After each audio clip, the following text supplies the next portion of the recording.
Respected Shri Pranab Mukherjee, Dr. Manmohan Singh Ji, Sheila Ji, Suman Dubey Ji, friends, a warm welcome to you all on this auspicious occasion. On this day, 100 years ago, was born Indira Priyadarshini, who would become India's first woman Prime Minister and be counted as one of its greatest. We are gathered here to celebrate her life and achievements through a photographic exhibition that offers a glimpse of the life, the personality and character of an exceptional leader and an extraordinary human being. I came to know Indira Gandhi intimately as the head of our small family over the 16 years that we lived together in one household just a few meters away from here. I saw her at close quarters in every mood and circumstance. I came to understand how passionately she felt for her country, how deeply she cared for the poor and the oppressed, how faithfully she followed the teachings imbibed from her father, from him, and from the other great men and women of the Indian freedom struggle who had been part of her growing up. It was that rigorous schooling in the independence movement that made her so staunch in defense of India's sovereignty, so committed to the ideals of secularism and social justice, and so determined to advance them through her policies and programs. I have heard,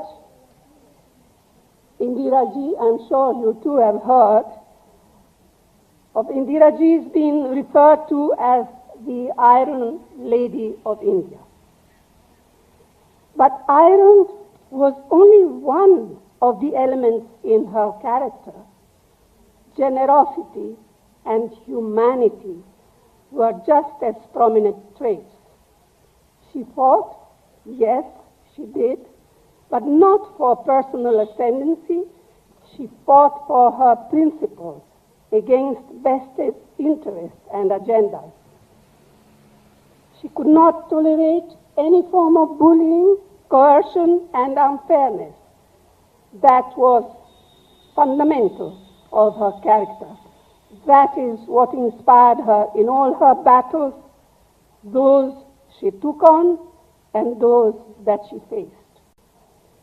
She fought for the poor and the weak, where they were being oppressed and denied their rights. She toiled for their material well-being, and as we all know, it was in fact her championship of the Green Revolution that freed India from endemic famine. She fought for secularism against all those forces seeking to divide the Indian people on lines of religion and caste. She gloried in the rich diversity of India, its profound democratic and secular values. For her, as Prime Minister, there was but one religion, a sacred creed passionately held that all Indians are equal children of the motherland. She fought for India's dignity and independence as a sovereign nation against the dominance of superpowers, and not only for India, but for all countries that resisted colonial and post-colonial forms of hegemony. Bangladesh creation, in which she played so vital a part, is a monument to that stand. But many, many are the instances through which she brought India international respect and admiration. She fought for nature, understanding well ahead of her time the kingship and underlying all creation and the devastation caused by human greed. She fought for India's forests, her rivers, wildlife, to protect them and to hold back those who had no regard for the precious environment that sustains human life.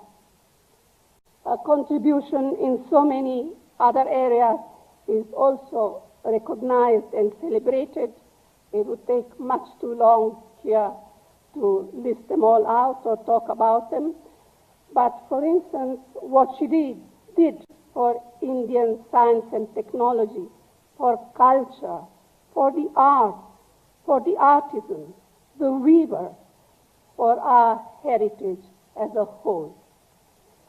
In the 16 years that were given to her to lead the country, many were the challenges she had to confront, from the endemic problems of combating poverty and inequality to the critical ones of war and terrorism. She faced them all with courage, fortified by her dedication to making India strong, united, and prosperous. In all her efforts, she was sustained by the faith reposed in her by her fellow countrymen and women. That love was her inspiration, and it was her reward.